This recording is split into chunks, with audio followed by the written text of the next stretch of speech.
Hello there, I'm K-Ball, and welcome to Human Skills, where I interview tech industry leaders about all the non-technical skills that go into success in the tech industry. Sarah Drasner is one of my tech heroes. She has keynoted for React conferences, been a core contributor for Vue, and is now in charge of the Angular team at Google. She's written hundreds of articles for CSS Tricks and other publications, taught workshops for Frontend Masters, and written about SVG Animations for O'Reilly.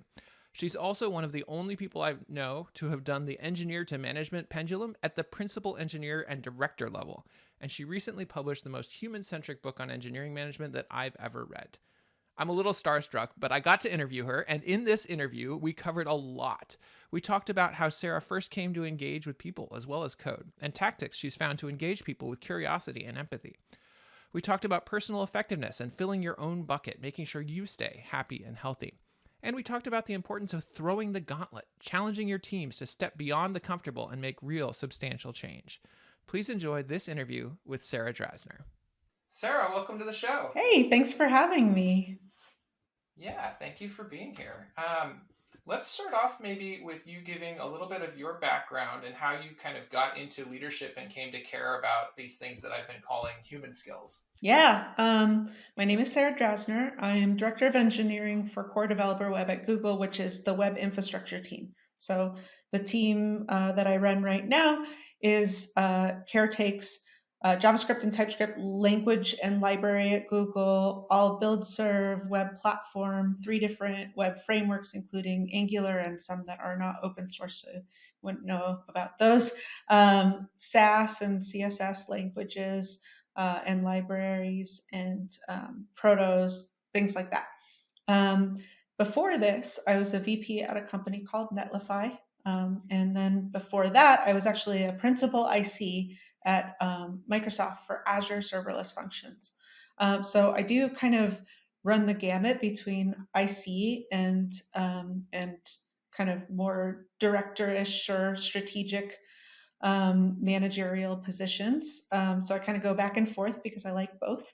I would say the way that I entered the kind of human side is not, I think some people actually go into these, positions wanting that to be the end state. For me, it never was. I always wanted to be just an engineer. I was really excited about engineering work. I had no desire to be involved in people skills. I did not consider myself to be very good at them. It's debatable if I still am. I think the thing that ended up pushing me in that direction was I love writing code, but I would get frustrated if the code that I wrote wasn't aligned to strategic missions and delivery. And I would get really frustrated if, things got clogged or people got stuck or we weren't able to ship code or be strategic because of leadership.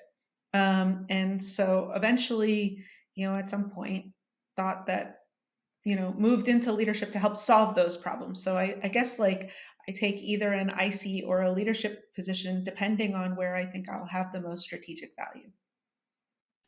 I love that. And I think what you're pointing to there is one of the reasons that I think these skills are super important, even if all you ever want to do is be an IC, which is, the things that we're solving with our code are human problems. Yes. At the end of the day.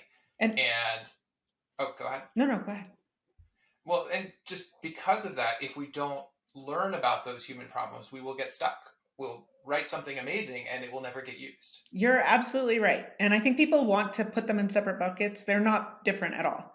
If you don't understand your customers or what the outcomes are or how to collaborate, you're never going to be able to build something. And likewise, and you can have the best code in the world and it won't ship to any kind of outcome. Sometimes you'll see that in shipping the org chart. Like if you have 2 different products that don't work together, it's usually 2 different teams that don't get along. And so the end state of where our code lives and thrives and even how much tech debt we have, how much we address our problems, that all, becomes intrinsically tied to how we all relate to each other as humans, as much as it's challenging and we wish sometimes that it didn't. Totally. Well, and I know you've thought a lot about management. You've written a book about management, all these things. But I'd actually like to start with that principal engineering, the IC role, and what types of human skills you brought to bear there and how you found them important in that situation. Yeah, I guess like I was always like a heads down engineer. Even I do a ton, I've done a lot of open source for a long time, and some people may know me for my work. I was a Vue core team member before I was at Google. I went into emeritus status when I started caretaking the Angular team because that's just too weird. And then before that, I was really heavily involved in the React community and gave keynotes at React conferences. I'm probably one of the only devs who's gone through all of the major frameworks and involvement in that way. And I love open source. I love coding. That's a huge passion of mine. I think one of my favorite things to do is code. So, in going into some of those things, what I noticed was even on the open source side, when projects that I worked on became popular, I'd have to deal with humans. Um, and sometimes I was really bad at that, to be honest. Like, people wanted features that I wasn't aligned to. Like, you have to learn how to communicate with grace under fire, especially in open source.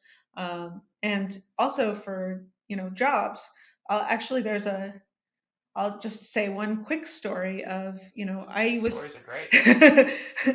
I was at, I used to work at Zillow and I was like heads down coding all day long. And I thought was definitely like, I don't want to go to meetings. Those are dumb. I don't want to talk to other people. That's dumb. I just wanted to get my work done and I just want to code. And at one point there was like a company party and this guy came up to my desk who ended up becoming a good friend of mine and a good peer, like a collaborator of mine.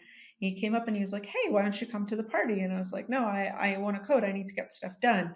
And he was like, "Do you really think that you're going to be able to get stuff done and if you can't get along with people and get to know them?" And I was like, um, no.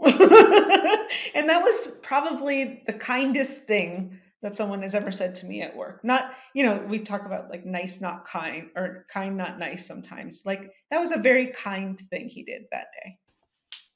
Yeah. So as you climbed through that journey, and particularly in the realm of open source, which is, I think, one that many people listening to this are probably interested in, if not actively involved in, were there any particular tactics that you found to be especially important? Yeah, I think approaching with curiosity is something that I try to do. I'm not always successful at doing, especially if something doesn't seem right. You kind of want to push back initially. Um, I've really tried to learn how to not do that and ask questions instead. I'm not always good at that. Another one is the fundamental attribute. Wait, false attribute. Yes, that one. Fundamental attribution error. I struggle with that one. That the premise of that is basically that you attribute any wrongdoing of yourself to conditions, like, oh, I was tired that day, I was sick, I wasn't feeling good, or whatever. And with other people, you attribute that to their person. You're like, that person is mean. That person was bad. And that's a big thing. Like you have to think about that a lot and remind yourself, or at least I have to think about that a lot and make sure that I'm not doing that, and making sure I'm showing everybody else empathy and grace. Yeah, I love that. Um, Related to this question of empathy, empathy is a topic that has come up in a lot of these conversations. And I think it's something that a lot of people who are down in their code don't necessarily think about. What have you found that has been helpful for you to both develop that empathy for other people and to kind of remind yourself of the importance? Yeah, I mean, I'm actually curious to hear your thoughts too on this one because this is such a big topic. Um, You know, one thing that I, talk about in the book in the first chapter is I think a lot started to resonate for me and gave me a system for thinking about these when I started learning about values.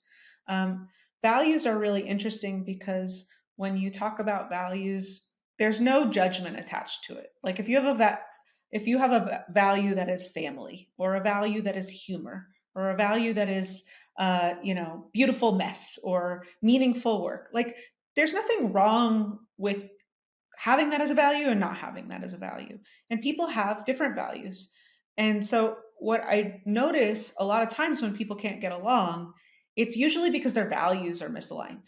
And I think in movies and TV and books, what people want to do is make a good side and a bad side. And that's very infrequently the case, that one person is on the side of light and the other one is on the side of evil.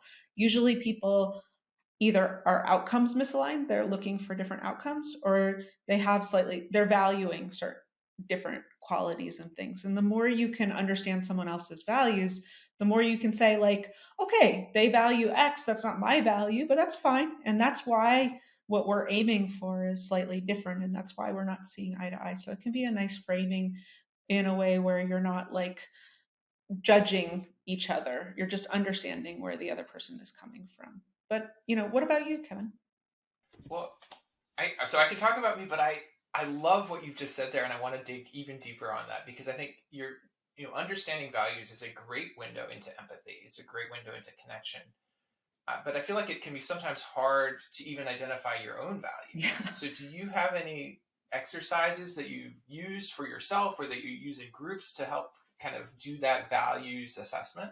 Yeah, so with groups, what I'll often do is put a bunch of values on a board, like a big list, and then have everybody pick either 3 to 5, depending on the group and how much time we have. And then people speak to their values and they say where that value resonated and came from for them. Sometimes values are things that you've always had and you don't know why. Sometimes values are something that you developed over time. Let's say, learning is a value now, but it wasn't when you were a kid and you went through some process where you learned that that was important to you, or something shaped, some event happened in your life to make that important, or something didn't happen in your life where like you were let down because of something and now you really value the presence of it. So talking through that as a group can be really useful. Every time I've done it with a group of people, it's been really grounding and people go, oh, and there's a lot of insights, and then people can kind of match up and be like, oh, that's why when we talked about X, like this, Y happened. For myself, I'll be honest that I've, previously in time had a hard time making boundaries for myself. I'm the kind of person who is a hard worker. You give me a challenge and I'll run towards it. I'm easily nerd sniped. And, as I started working in the community more and more, people wanted more and more of my time until I didn't have any left. And I kind of ran out of tools for what to do. And I wasn't seeing my family or my friends as much as I wanted to. And so I actually got a coach, and she really helped do some, work with me that was kind of tough love, of like, here's what you say your values are. You say you care about coding, you care about your family, you care about your friends, you care about this, but you're only making time for coding. Are you really honoring your values? And what tends to happen if you don't honor your values over time is you start to burn out. If you don't like your job, sometimes it's not because you're working hard. Sometimes it's because your values are misaligned with your leadership, or your values are misaligned with where the company is going. That can burn people out just as much as hard work can. And so, I've done some exercises with myself to make sure I was doing things to honor my values. So one that I did to figure that out was to write down what I think my values are into 4 different buckets. And then I would make a list of all the stuff that I was working on, and I would have to map it into those buckets. It could cross multiple, but then I would notice when something wasn't hitting any of the buckets. And I'd be like, okay, those things got to go. Yeah. And you probably also notice which buckets are sad, not getting filled enough. Yeah, exactly. Like which buckets aren't getting filled enough, or like the things that surprisingly cover all buckets. Like at the time, I was doing a lot of work for CSS tricks. CSS tricks actually hit almost every bucket for me. And I was like, man, I should be reinvesting more of my time into doing staff writing there, or like view core responsibilities. So it can also be a good reinforcing thing of like, oh, okay, now I know, this is something I'm doing on the side, but I appreciate now that that's really helpful. Yeah, I love that. You asked about me, and actually, an exercise I found helpful. I also got from working with a coach at some point, which the exercise was to kind of think about who you are when you are at your best, or you are your best self, and kind of like try to capture that in 3 words. And for me, what ended up working for me was even less capturing like it as adjectives about me, but more about like what are the things that I bring to that situation. Um, and I'm at my best, I've identified, when I bring curiosity, joy, and love to whatever situation it is. And when we talk about empathy, that's 2 of those right off, right? It's love, connecting to this person as a beautiful human being, whoever they are. Yeah. And curiosity, saying like, how is it that they came to whatever this belief or situation or whatever is that I'm trying to understand? Yeah. I mean, what's interesting about that too is like, I think what the way that we're framing this right now is also really positive, and I believe in that, right? Like, I believe in seeing the best in people. I think most people have qualities that are mainly good, and then sometimes they have like a sharp edge. Like, for instance, like, let's say you're really good at advocacy can be great for aligning people, getting people excited, getting people getting head count if you need to, like, be the caretaker of a unit of business, like getting people to understand the value of the work being done and things. But advocacy can have a sharp edge that you are not curious. Sometimes you're just Mm-hmm, saying, mm-hmm. so I'm describing one for myself. That's, it's an example of like, what we're talking about are certain qualities that can be very useful, and we're talking about really positive sides of those things. And then there's even positive sides of things that people wouldn't think of as positive sides. So, like, evaluating risk, for instance. Like, if you're talking to an engineer who's always like, no, the problem with this is X, Y, and Z. Now, that might seem like a bad trait. It's not actually a bad trait, because if you're building infrastructure, for instance, you actually need people who are going to be like, whoa, Totally. there's a Totally. thing here. So I also want to just make sure we're, when we're talking this through, that people know that we're talking about really things that are very obviously positive. There can be also positive things that people wouldn't necessarily know are positive. Now that's a really good point, and it reminds me of something that I've seen a lot in when I'm managing, working with reports, or also when I'm coaching people, which is that many times the things we think of as our strengths and the things that we think of as our weaknesses are 2 sides of some underlying characteristic. Mm-hmm. Mm-hmm. That we are all. Oh, go ahead. I just agree. Yes. Like we are all flawed in many ways, but these like traits that we have, in some situations they're great, and in other situations they're not so great. Yeah. And instead of thinking like we got to get rid of all those not so great things, it's like, well, this is who we are. How do we put ourselves in the situation where that trait is a strength? Yes. 100%. Couldn't agree more. So there's a few different places we could go from here. I'm going to go with the writing, because you mentioned writing for CSS tricks, and I think one of the things that stands out to me, having sort of been a follower of yours for a long time in different ways, is just how prolific you are as a writer, and you have been prolific even as you're being a principal engineer, as you're being a director. You still publish like incredible amounts of really high quality work. So how do you do it? Do you have any magic that you can share? Any tricks? Like, I mean, I guess it's like, it kind of comes down to the way that you think in some ways. Like, writing, when you're a principal level TL, a lot of your work ends up being in design docs in order to communicate an idea.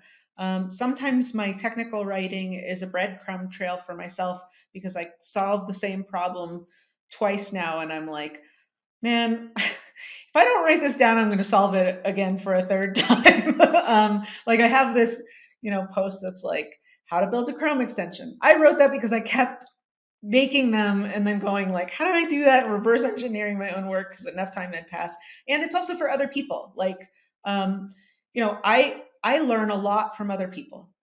the way that I've learned how to, you know, learning how to code and evolving that. I mean, evolving your coding discipline is a constant process, right? I don't know about y'all, but I'm always learning. I'm always learning new things. And I have to rely on people putting things out in open source or tutorials or writing. And so I really, for a long time I consumed that. For probably 10 years of my career, I just consumed that. And there was a point where, you know, I said, like, I need to start giving back a little bit too, because I can't just only consume other people's material. No judgment for other people, but I just felt like I was taking a lot and not giving enough. And so, so some of that is definitely that. And that, like, if I could even just write something down that saved other people some time, that was really meaningful use of time for me. Um, I think a lot of writing the book was that I was mentoring a lot of people, and I just noticed that people came to me with the same things over and over again. And I was like, there's no way I'm going to scale myself jumping on one or two calls every month. Like, I think it's better if I just write these down, and if people want to read it, great. And if they don't, no worries. Yeah.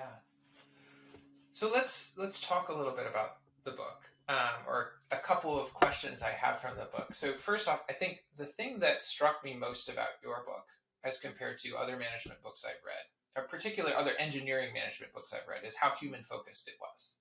Because I think a lot of times we talk about management and we start thinking about how do we manage production? How do we optimize our org structure? How do we do these things? And your book was about how do we, I mean, from my perspective, this is my slant on it, but it was about how do we engage as people with these people that we are leading, responsible for, serving, however we want to describe that. So I loved that. Some of the questions I had around it. So we already talked about values, which is one of the ones I wanted to dig into. Another was around this idea of filling your cup. Mm-hmm. Taking care of yourself as well as your people. Mm-hmm. I'm curious how you think about that and what tactics you use to fill your cup. Yeah, I mean, it's a great point, because I think that when, that one took me, like I mentioned, it took me a long time to realize I had to do, that I can't show up well for other people if I'm not taking care of myself. And, if you're feeling crappy, or you're just not in a good headspace, or things like that, you don't show up well for other people. It's hard for you to support other people, which is unfortunately, like, most of the thing is like making sure you're in a good enough space that you can be there for others. So in terms of me, like, I did kind of study myself to see the things that, rejuvenated me and the things that drained me. And you can't get away from everything that drains you. So that's not really the purpose there. But just setting the environment as much as possible. Like, what I notice about myself is that I feel much better when I exercise. Unfortunately, no. I do enjoy exercise now. I think when I first started, I did not. And means to an end. Yes. Now I like it. Exercise, drinking water through the day, making sure that I have time to myself. Like, I have a, kind of journal or log that I keep for myself, and I count the minutes of me time I get a day, because what I'll notice is when I start to feel burnt out, I have zeros for me time many, many days in a row. And then I'm not showing up well for other people because I didn't get to, like, scroll Reddit in a daze laying on my bed or, whatever, like coding some new, like a silly, 3JS demo or something like that. Like, I need some time of my own to kind of recoup. Same with, like, seeing my family and friends is always, something like that. Another big aspect of this is, like, doing things for other people. I don't feel good necessarily if I only do things for myself. And I mean outside of work too. Like, if you can, like, go get something nice for yourself, like a new monitor or whatever, and ultimately those things after a while feel a little bit meaningless if I'm not also giving to a charity or something like that. And now all of this to say, yours might be different. And that's totally good, and probably will, because we're all different people. So it's just about thinking through the things that make you like Laura Hogan has a great post about being a manager and how she celebrates milestones for herself by getting a nice donut. Like that's a great thing. Like finding the things that make things meaningful to you and make you feel fulfilled or celebrated is just as important because otherwise you're not there for other people. I love that. What about you, Kevin? What do you do to fill your What cup? do I do to fill my cup? So I also definitely need me time.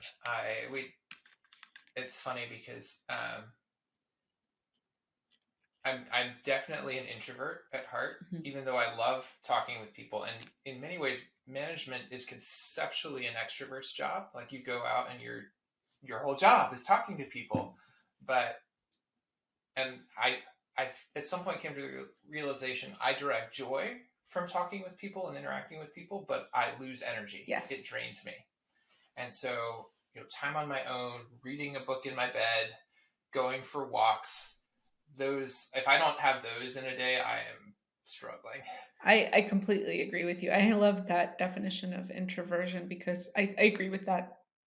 That like I think when I see work, I spend a lot of time alone in my head, and then I'm more social on the weekends because I haven't drained that battery. But if I'm in management and I'm in a lot of meetings, and that's important work too to align people and things, and it feels good and things. But yeah, it drains me, and then I need to just like I'm kind of like a phone looking for a charger. Yeah.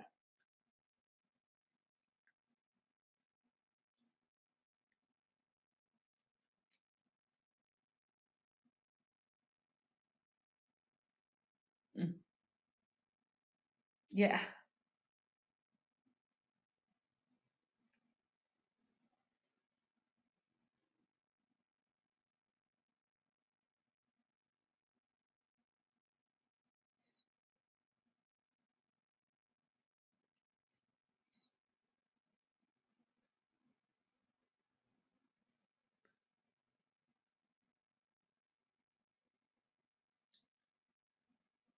Yeah, absolutely. I love both. So, I would expect that, at a certain point in time, even though I love leading this organization and things that someday I'm going to also want to go back to IC work again or something like that. Like I do just really enjoy both. Um, I think something similar that I see in principal level IC work and principal or director level or VP level strategy is the idea of throwing the gauntlet. Um, when you're at that level, sometimes your job isn't dealing with every single how or executing every single how. That was really challenging for me as I was learning and developing and moving up because I want to work on the hows sometimes. And sometimes I know I'd be faster at it than other folks who are just learning, and I had to learn a lot of patience and also learn how to trust other people to execute, and that is a lot easier said than done if you're like a perfectionist or something. Thankfully I have wonderful teams that are really deserving and go far beyond that trust. I think both in principle and in kind of director level, you are throwing the gauntlet. So like I'll go into like a principal level activity for something like that would be to design an entire architecture of a system, but not necessarily execute every single part of it. So you're kind of writing a design doc that's high level, that's like, here's how everything could work. Here are the reasons why we might do this, and here are the risks. Here's like conceptually how all these things plug together, and then you work with other people who are going to execute the smaller bits to make sure that you're validating your approach and that it's going to solve the problems that you think and that you're not going to run into massive tech debt that you may not know about or something like that. When you're a director, you do the same kind of work, right? You're still throwing the gauntlet and you're kind of saying that there's strategic direction to go. And I'll give an example of that on the director level. So, I mentioned that one of the teams I run is the Angular team. When coming in from Vue, they, at first I was like, are they gonna be weirded out that I'm from the Vue team? Like, how's this gonna work? I was really pleasantly surprised to find a humble, thoughtful, curious group of people who are hungry to evolve. And so what I ended up doing with that team when I first joined was like, I wrote up a doc of all the things that I saw coming from community to community and just asked them a lot of questions about what was the design idea behind this? Why are we doing X, Y, and Z? So like the asking of questions is interesting from their perspective. It gives them an opportunity to either articulate strategy or articulate, well, this made sense 8 years ago, and maybe it's the right place for us to innovate and things like that. And then even further, throwing the gauntlet of like, hey, I think we're here. Do we agree that we're here? And they go, yeah, or they go, no, or whatever. But usually we align, and then say like, I think we got to go here, right? And they go, yeah. I'm like, what are the things that we need to do to go from here to here? I think that there are some things in this area that could be revisited. Do you agree? Yes, no, and we talk about those. What are the things that we need to do to iterate on those things? And one of the outcomes of those is Angular signals, and is that's the product of many of these kind of conversations. The Angular team is so good at dealing with me throwing the gauntlet. They're so kind and thoughtful. And they're, to be clear, they're the ones doing the work. They're the ones designing signals and deciding that that's the ultimate direction. I'm asking questions and like kind of poking on things. So you can see how like the principal mindset in IC world is not too dissimilar. It has curiosity pieces. It has like, here's the overall strategy that we're thinking about. It has other people executing smaller levels of, not smaller, like those are all really More important. fine grained. Yeah, fine grained. Exactly. That's a perfect way of saying it. And so, and all those pieces are critical too. So it's a lot of that orchestration, and to your point about it always being human, so much of that is communication. Like you could imagine in the example of the Angular team, they could have just been like, no, get out of here. And like, we wouldn't have gotten very far, right? I could have just said, I'm too busy for this and not done that work too, or something. So like, it does take collaboration on either side. Yeah. I love that phrase that you're using, throwing the gauntlet. What makes a good gauntlet? Yeah, I mean, I think it's a good question, and I think it changes depending on the team, right? I'll give another example and then I'll pull it back. I also work, one of my teams is the build serve team, and Google's infrastructure is different from external's infrastructure. So we can't wholesale adopt something like ESBuild or Parcel or Webpack or anything.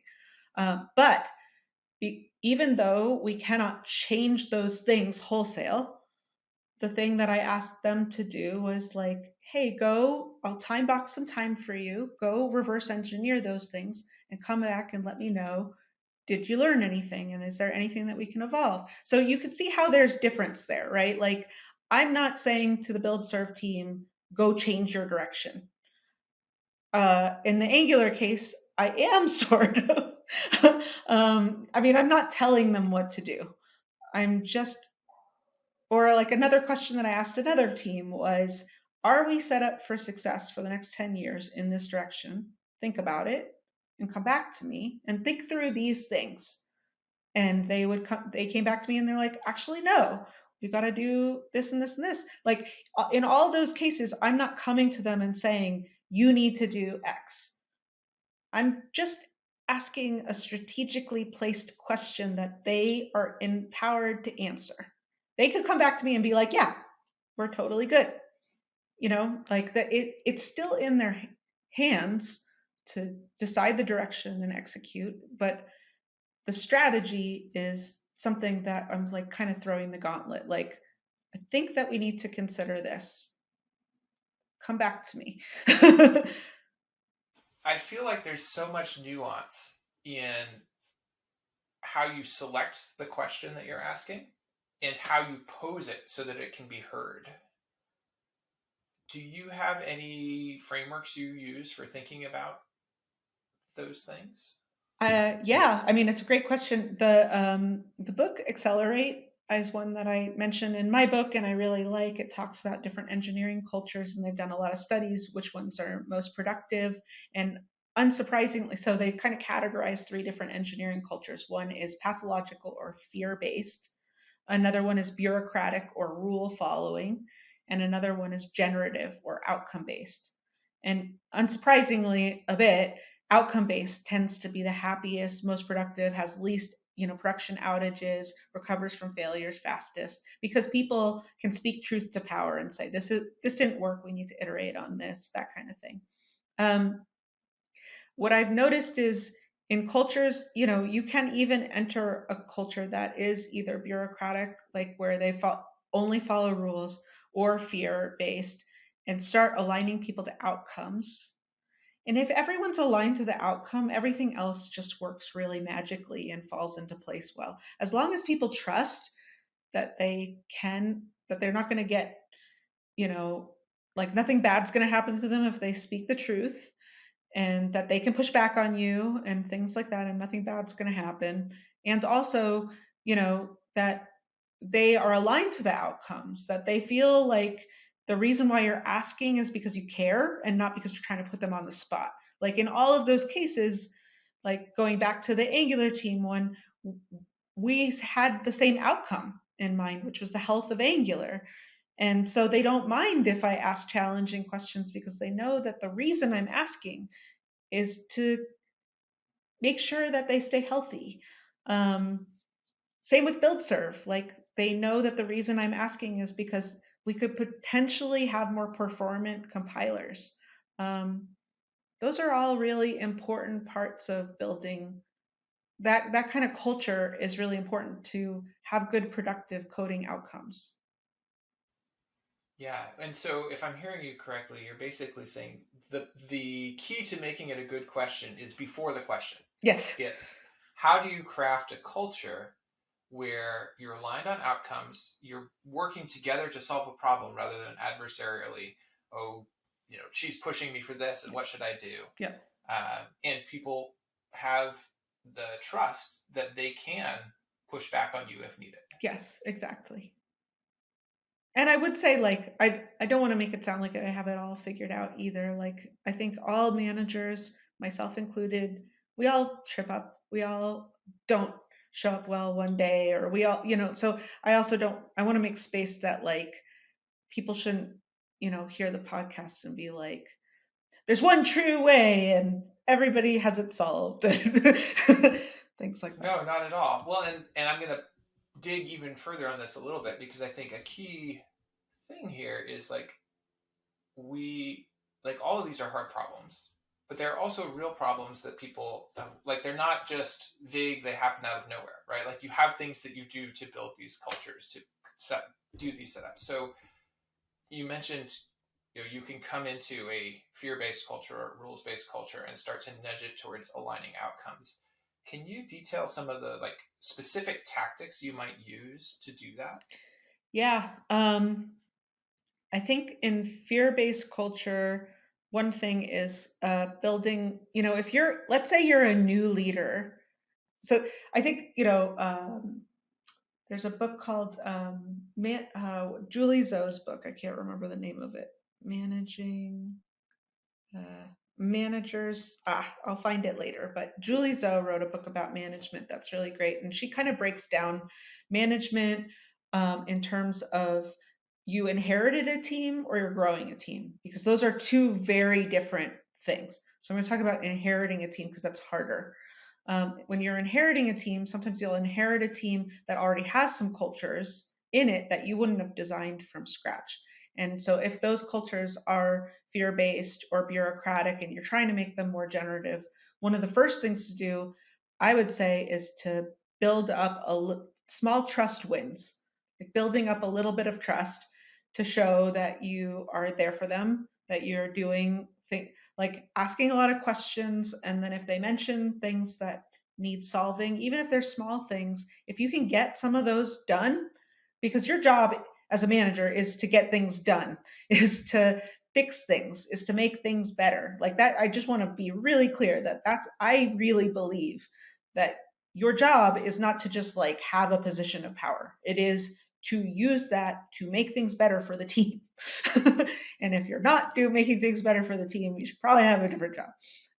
So if you can find some wins that make the team's life better, that is a really good way of creating that initial trust.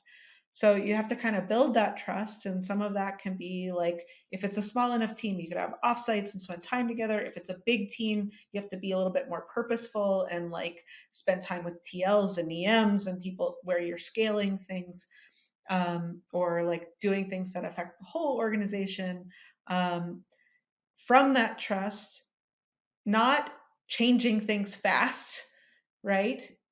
Understanding and admiring where the team, whatever team you just inherited has done a good job up until you showed up on a lot of things. And even if they're, I think it's like anybody who shows up new to a company goes, oh, this thing's wrong and that thing's wrong, and those are things that are really important things too. But like, don't start with those things.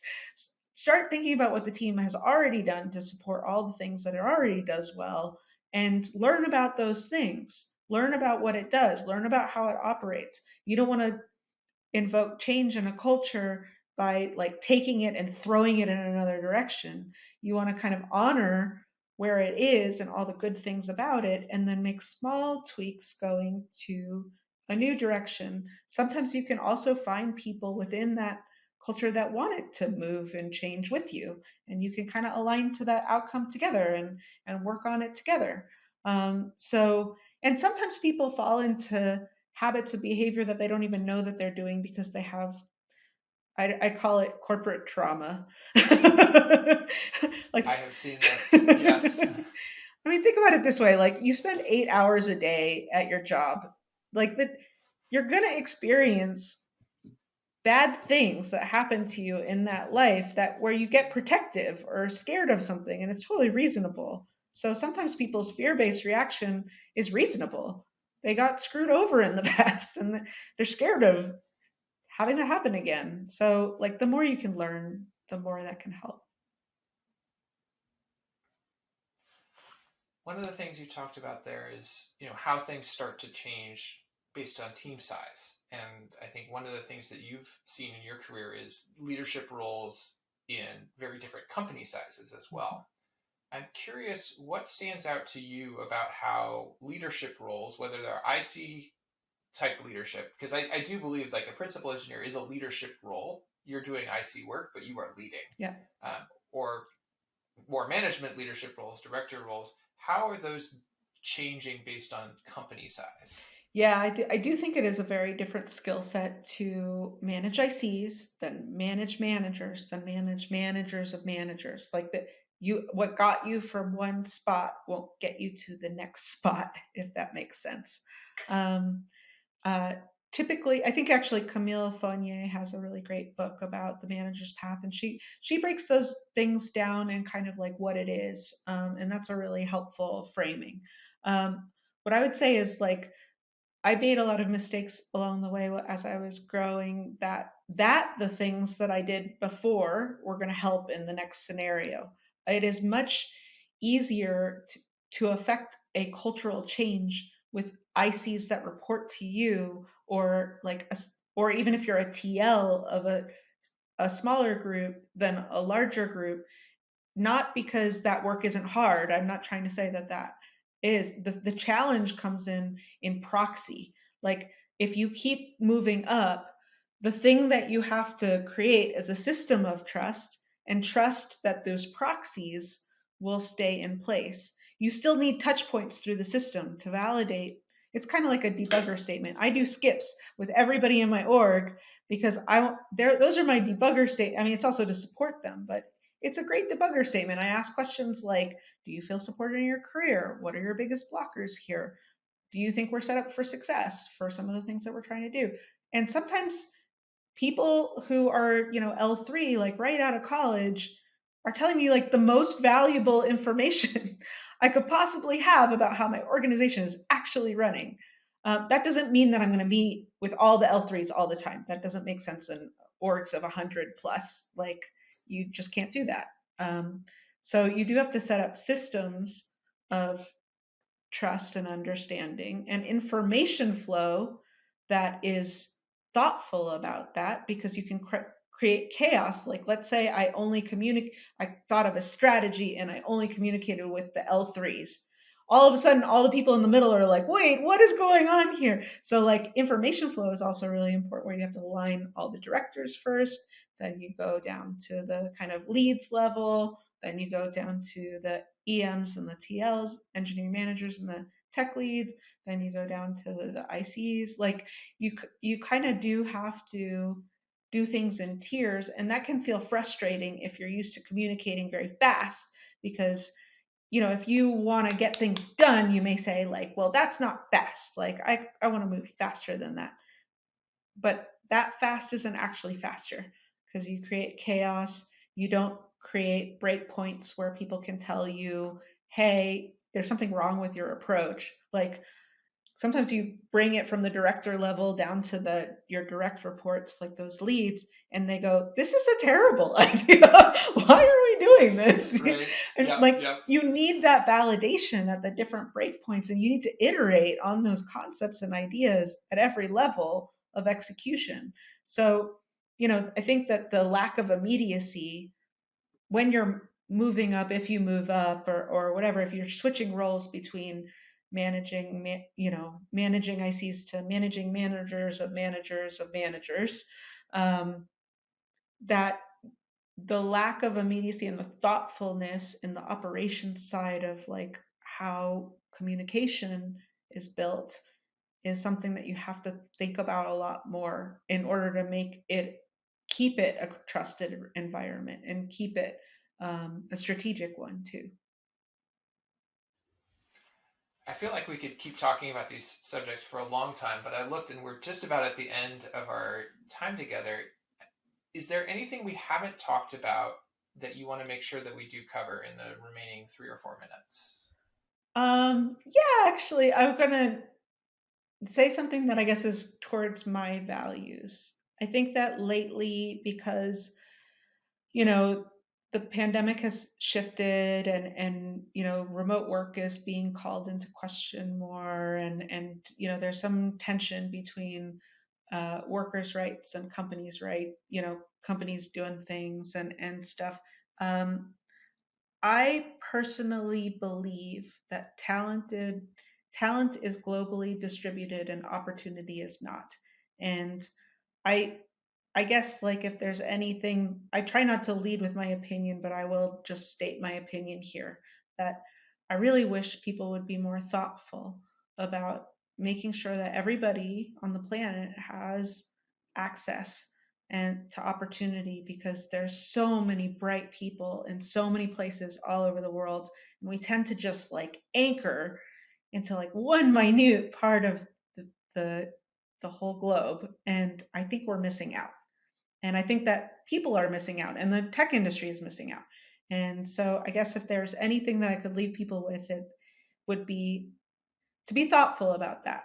That, you know, I think that there are people who haven't developed tools for remote work, and I get that, but maybe encouraging people to develop some so that they don't shut people out of opportunities in the industry. If you're listening to this, maybe you are a manager, you are in charge of people, you have the opportunity to be hiring more globally. And if it makes you feel uncomfortable, maybe that's growth you could do to enable the success of all these devs and wonderful talent everywhere.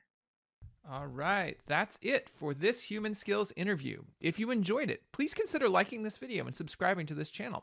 You can also subscribe to the Human Skills newsletter, which there's a link to right down below, to get notified of interviews like this as they come out.